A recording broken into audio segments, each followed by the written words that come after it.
Hello, का करके चल गइल? सब लोग का कहता?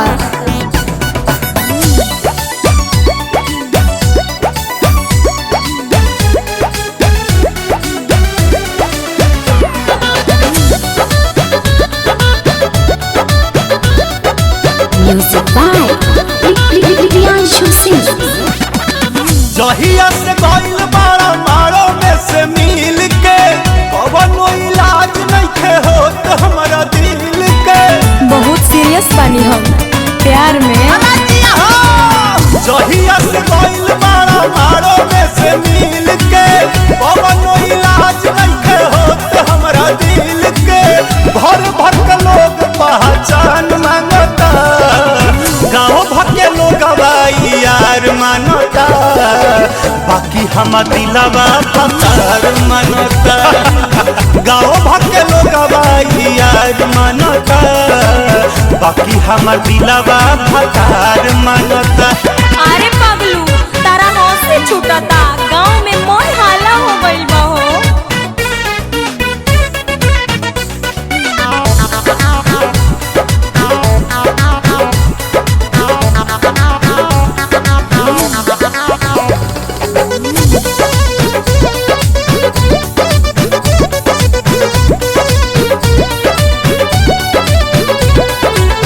फोटो तुहार रखनी डिप्टी में लगा के, सखी लोग पूछा चाची के हया गरा के।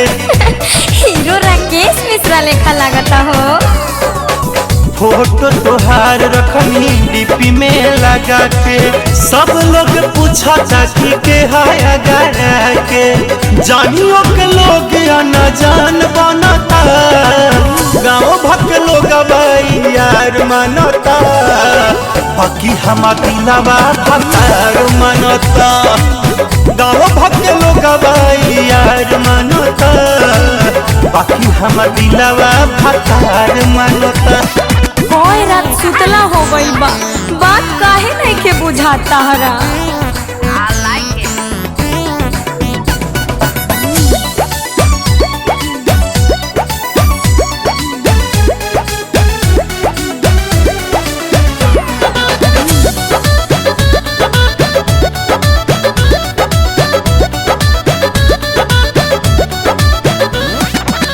कैसन बीमारी तू तो देख के गइल दादा, दिनों राती रहत मिजाज सदा सदा।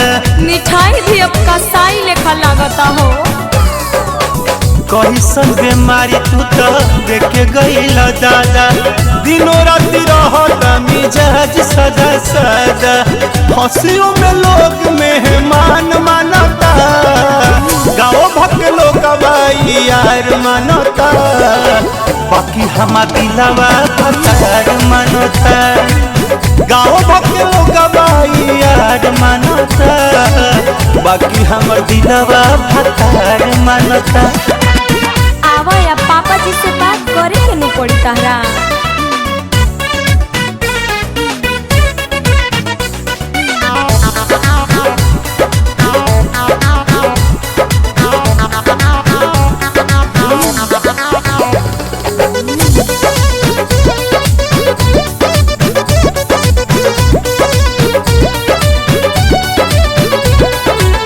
प्यार प्रियांशु के हो वैसे का करेला, बिना जहर के कहर से ही मरेला।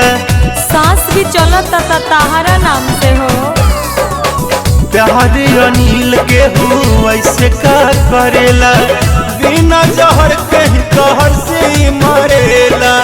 रब भी राकेश संग साथ मांगता, गाँव भर के लोग यार मानता, बाकी हम दिलवा भतार मानता। गाँव भर के लोग यार मानता, बाकी हम दिलवा भतार जानता। शादी कला